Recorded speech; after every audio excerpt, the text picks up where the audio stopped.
Hey racers, it's Sherpa Dave here. Temples and towers. This is a really interesting one. 32.6 kilometers, 318 meters of elevation.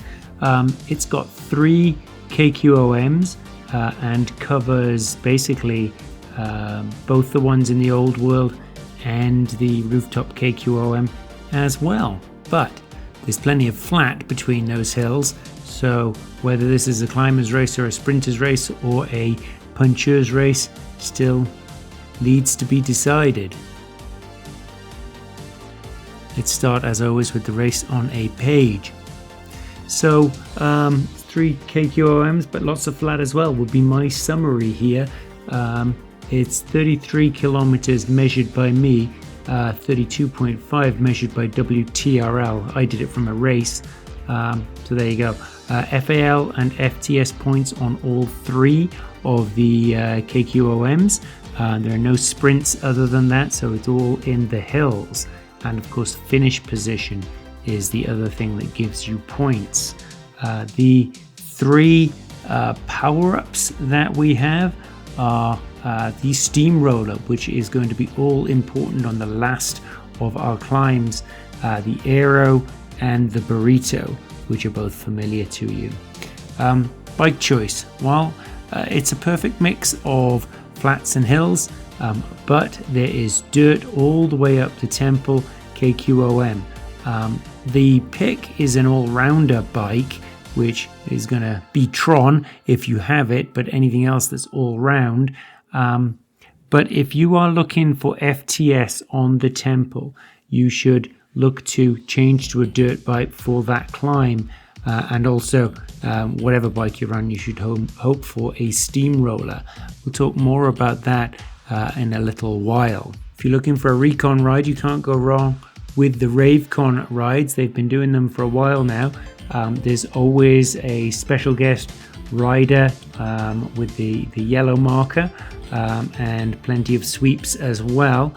This week is Premier League rider Teppo Lorio, so look out for that. Sunday 12 Eastern, 5 p.m. GMT. The great thing about this ride, as well as the chat that goes on, is the pacing, which I think is 2 to 2.5 for the yellow, but riders go off and do whatever they want, so there are plenty of blobs of riders at all paces. Definitely look that one out. I'll be there too, hopefully live streaming it. Let's jump into my main strategy questions. So the first is, if I take the main areas of the ride, Rooftop KQOM, the ride starts off flat. The KQOM comes early, but at 2 kilometers, about most of the way to the actual timed ride, there is a step up, there is a jump up. That's a great attack point if you're really feeling fresh and want to go early and put some distance between yourself and the main blob. So you have to be adventurous. So watch for that. Create a split if you like, or just watch for someone else creating a split at that 2 kilometer marker. For the KQOM itself, just remember that it starts as a series of 7% ramps before becoming a much more steady ride for the last third. And also remember, the last 100 meters of this is flat. You will not have a power up on this climb, but you will pick a power up as you go through, and you want to use that as quickly as you can, because there is another power up, a spare power up if you will, at around the 8 kilometer mark. You then go back through the start finish gate at around 10 kilometers. I checked in with Eric Slanger from Zwift Insider to see if he agreed, and he does, that we will not be picking up a power up at that point as you go through the virtual arch at 10 kilometers. Some flat then, and we're on to the Castle KQOM. The thing about this one is it is a little bit technical getting up there, but that's not anything that's going to worry you really.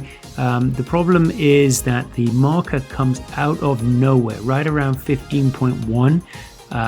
kilometers into the ride. So as you're approaching the 15-kilometer mark, you want to be keeping your eyes out for where the KQOM itself starts. There's no obvious landmarks, so you're just going to have to use your eyes.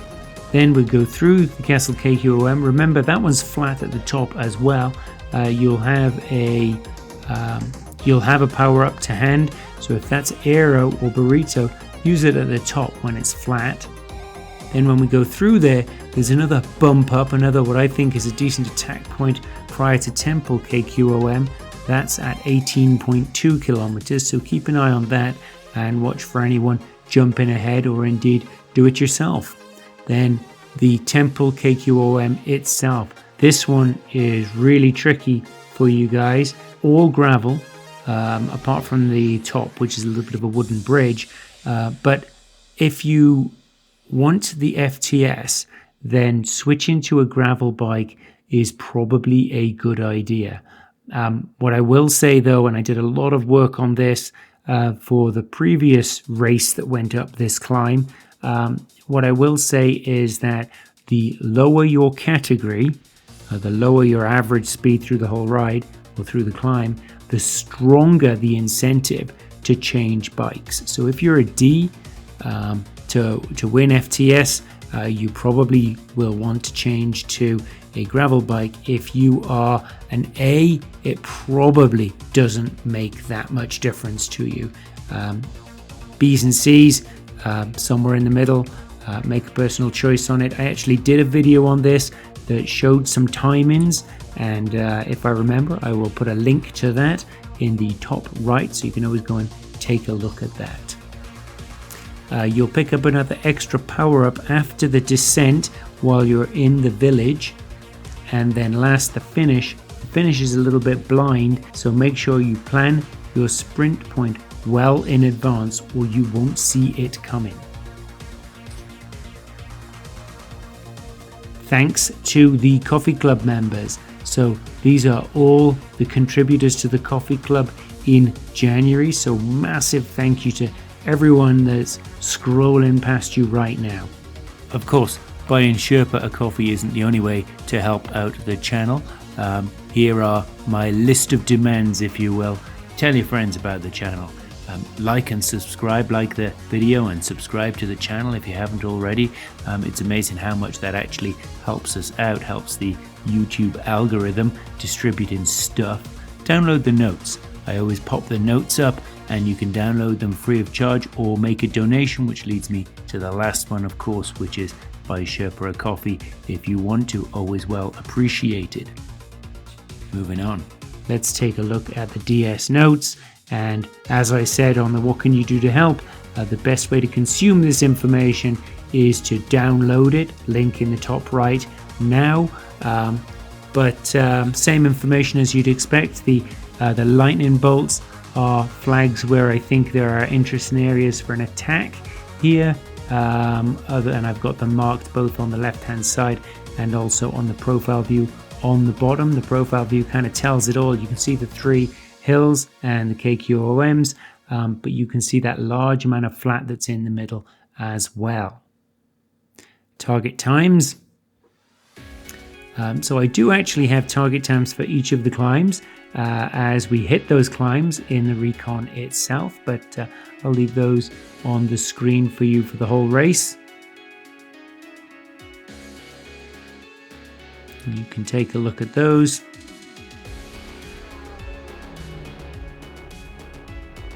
I will say that I'm not absolutely sure about these times. There haven't been that many races on this route, so let's see how I do. Hopefully they're useful to you.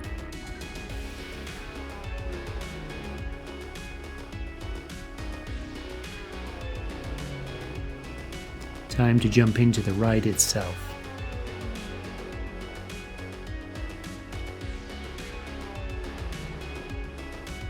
It was a busy day in Neokyo when I did this, so there's lots of other riders around,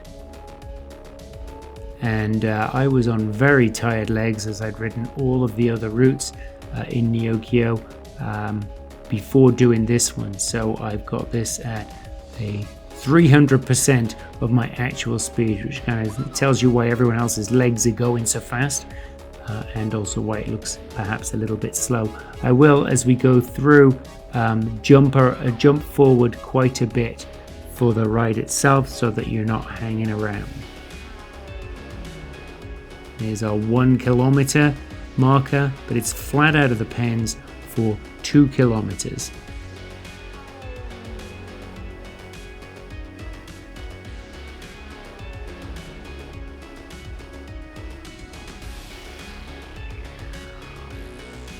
You go around this U-turn here, and here's this ramp up that I mentioned. It's 400 meters at 3%. We are not that far from the start of the KQOM, so this is a good opportunity if you've got great legs today to really test out the competition.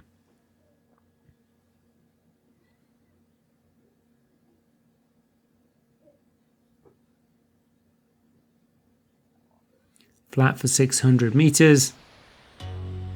Let's take a look at the Rooftop KQOM as we go, and it's just under 2 kilometers total, averaging 3%, but it's ramped for the first sort of half. Here are your target times. A's, I think 2 minutes 30, all the way up to D's, up to about 4 to 4 minutes 30. And here we are on the start, so you'll see what I mean about it being ramped. See, it hits 7% there and then backs off. And then it's going to ramp up again. And it does that, I think, 7 times.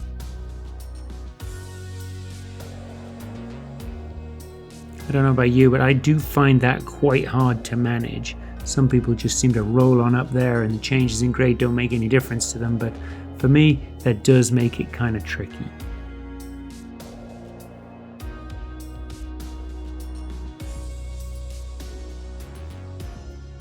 There you go, that was a smaller ramp, only got a 5%.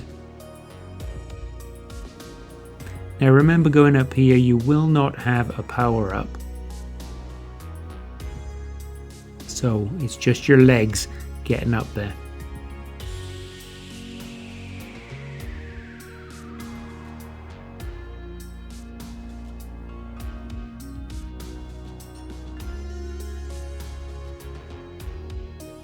And this is the last of our ramps.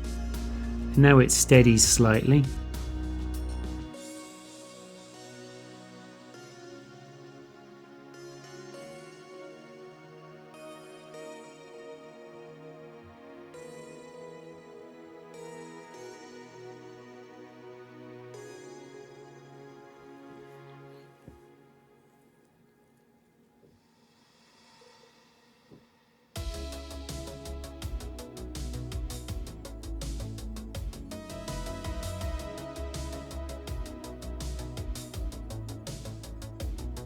And now as we enter into this station, I think it's a station anyway, although it'll be a long way to get to those trains, it's flatter, so 2% and then drops down for the last 100 meters maybe.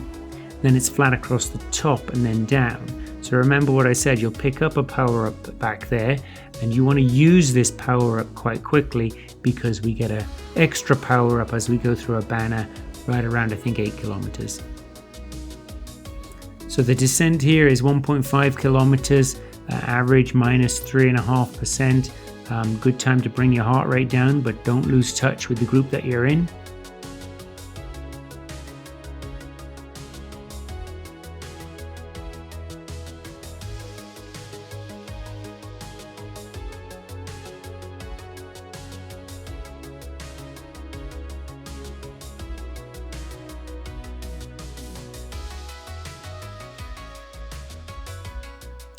Flattens out for 700 meters.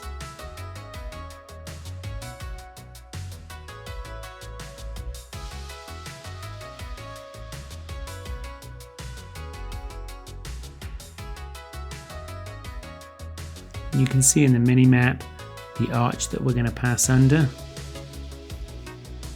which also signifies a little bit of a bump up.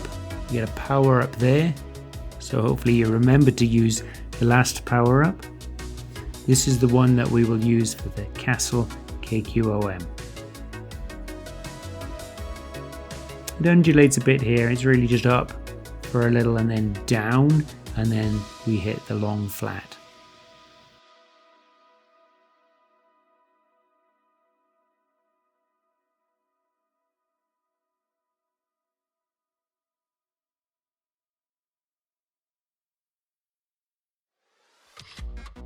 This is the same ramp that we came up a little while ago.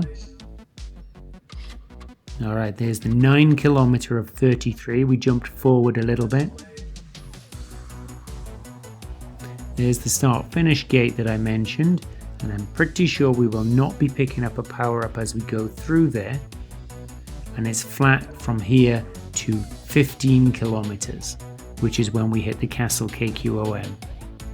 So your job now, just sit in the pocket, bring your heart rate down, rest as best as you can, and don't get dropped.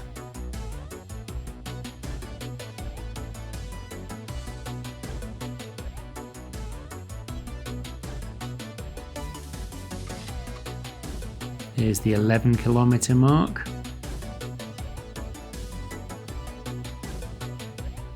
Now we're entering the old world. Let's jump forward a little bit. In fact, I'll jump forward all the way to 15 kilometers right before the Castle KQOM.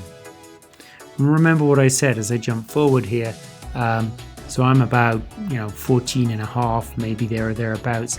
This is really quite tricky to navigate. This little side road is about the only thing that you can see that you pass that's a dead giveaway that you're approaching the KQOM. But other than that, you got to look for 15 kilometers, and there it is, right at 15.1. It's 2.7 kilometers on average, averaging 2%. It has ramps and dips throughout. You can see the start of it is actually flat or even slightly downhill before the hill itself kicks in.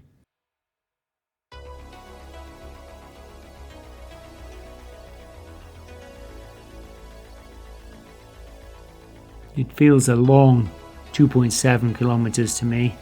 Or maybe it just did because I was on tired legs.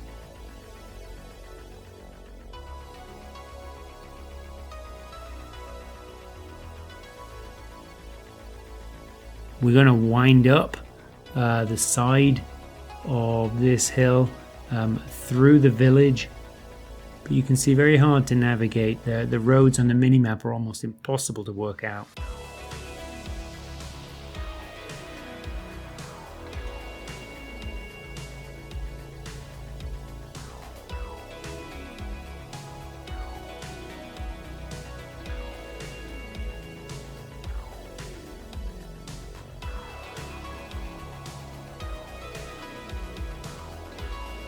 If there's a ride in this series of ZRL that it makes sense to do a recon for, a ride yourself, perhaps do the RaveCon ride with me, I think this is the one.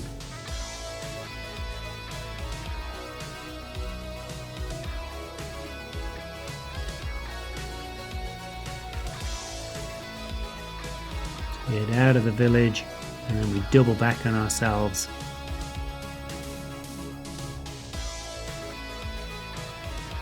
Head back into the village and up to the castle.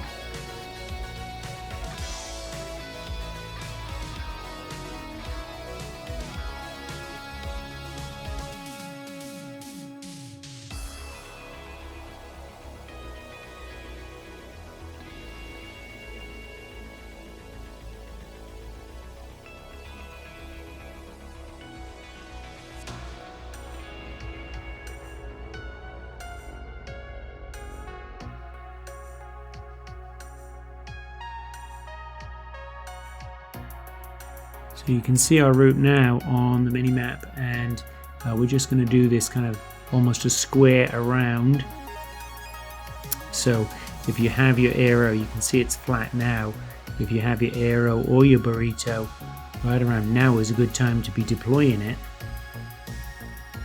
to make this final sprint up and under the arch, where you will of course pick up another power up. And that's actually the arch. When we come down the other way, that's actually the arch where we will pick up a power up again.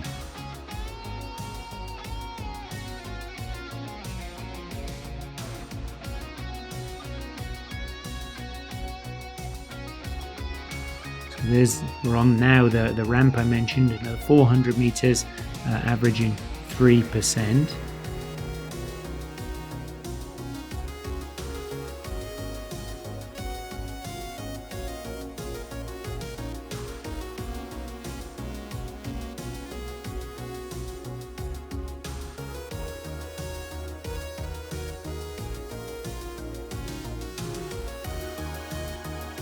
There's the top.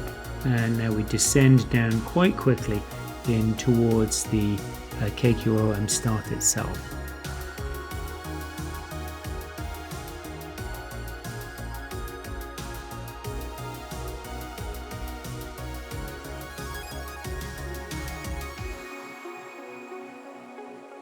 On the mini-map now you can see the turning in to the KQOM.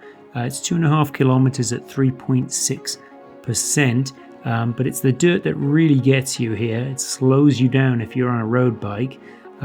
No question that you will be faster if you switch to a gravel bike, but if you switch to a gravel bike, it's really going to cause you to lose some spots in the overall ranking. That's definitely a personal decision. As I said earlier on, I'll just kind of reinforce it here. The way that gravel versus road works is that the slower your overall speed, the better the improvement. So if you're a D, then you will be significantly faster up this hill than somebody on a road bike if you're on gravel. But if you're an A, then the speed differential won't be so great. So definitely think about that. But I would say that C's and D's, if you are able to do a pretty decent change of bikes, it's well worth it. You will more than make up your time as you skip up the hill faster than those on a road bike. And then don't forget to change bikes back again as you start your descent. So I split this hill into 4 sections. The first section, 1.1 kilometers, which averages 5.5%, and it's, you know, it's not a steady hill, but it's not too spiky. That gets us to 21.5 kilometer mark. Not quite there yet, but at that 21.5 kilometers, it flattens out a touch.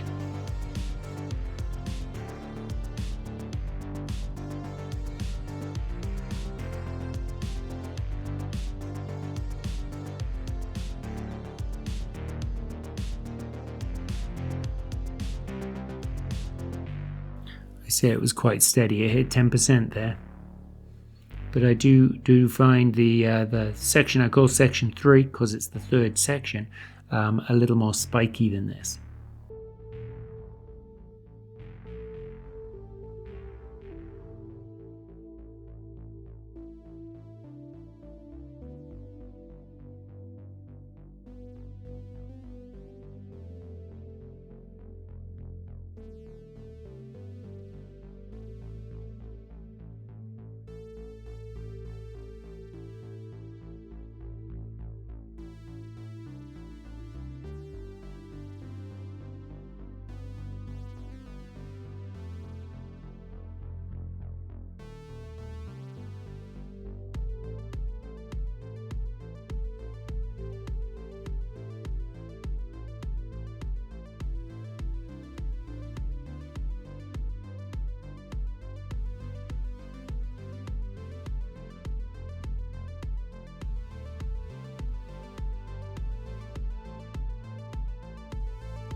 Alright, here we go. We're entering the very short section 2, which is basically flat across this bridge and around a couple of bends. Of course, we've got the change in terrain to the wooden bridge a little bit there, but essentially it's just a flat 200 meters. And then as we go under this archway, the hill starts again. Now you're in for a special treat. I told you that this ride, when I did the recon, it was like the day that they opened Neokyo, so I tried to do all of the routes in one day. This is the last one, and I sort of forgot to eat as I was going through it.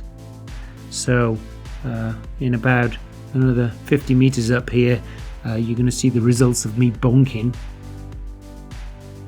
As I cross this bridge, you can see how much I'm slowing down. I actually stopped right here. I was going to cut this out of the video, but I didn't. I got something quick to eat and then carried on again. It was only a few seconds that I stopped, but it was what I needed to be able to finish the ride. Hopefully you're all oozing sympathy for that. Alright, so we're on section 3 now, which is 400 meters. Average is 6%, so a little steeper. Plenty of times it peaks over 10%. But it isn't for long. And then as we hit this bridge, we are on the flat and slightly downhill actually, all the way to the gate. There we go. It's a 5.6 kilometer descent. The first half being dirt, the second half being through the village. If you changed bikes on the way up, this is where you want to change bikes on the way down. A gravel bike doesn't give you much benefit over everything else once you're going down the dirt hill.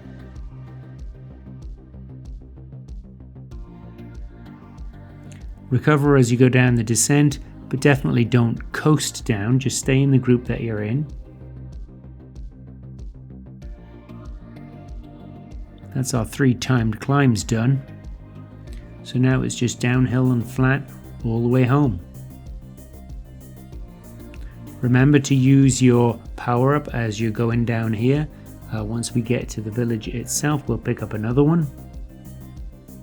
Particularly Steamroller, this is a great place to use it.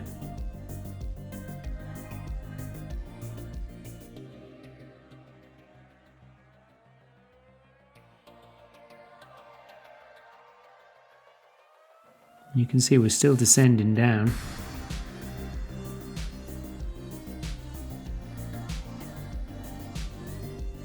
We'll loop around, and this is where we pick up the next power up.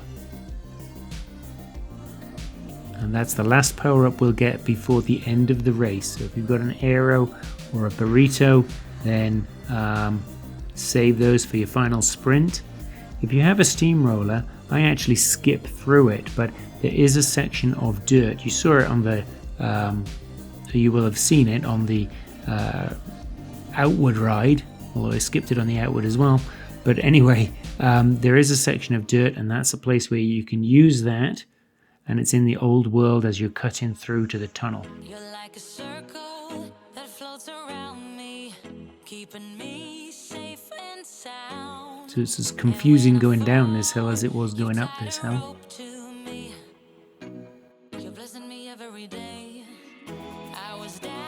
Let's jump forward. There you go, 1 kilometer to go. This is a long ride, so I wanted to try and do some jump cuts as much as I could. About 1 kilometer to go once you go through this tunnel. And then we go around the roundabout you can see in the mini-map. That's a good marker with 700 meters to go as we exit it. And there's not much to flag in terms of landmarks as you're finishing up your sprint. About 400 meters now. As we past this junction here, there are 100 meters to go when we hit these buildings. We go around this bend, and obviously it's about 50, and you're done. Alright, so as usual, I will leave you with Race on a Page, DS notes, and everything else. But of course, the best way to consume them is to download them and distribute them to your teammates. If I don't talk to you in the next week, Have an amazing week and ride on.